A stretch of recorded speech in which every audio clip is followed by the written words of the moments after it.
Let me show you how to make Southern-style fried cabbage. Begin by placing 5 strips of bacon on a lined baking sheet. You'll bake this at 400 degrees until it's done, remove from the oven, reserve the bacon drippings, and chop the bacon into smaller pieces. Cut up 1 small head of cabbage and 1 onion and place in a large bowl. Add 1½ teaspoons of chicken bouillon. I'm using a powdered kind here, along with 1 teaspoon of onion powder and 2 teaspoons of garlic powder, and a dash of black pepper. You'll toss this around to coat all the pieces. Now heat the bacon drippings in a large cast iron skillet on medium heat. When the oil is hot, you'll add the cabbage and onions, along with 2 tablespoons of water.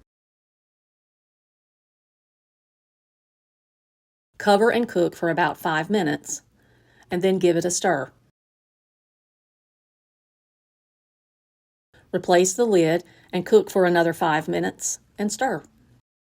You'll continue this process until the cabbage reaches your desired tenderness.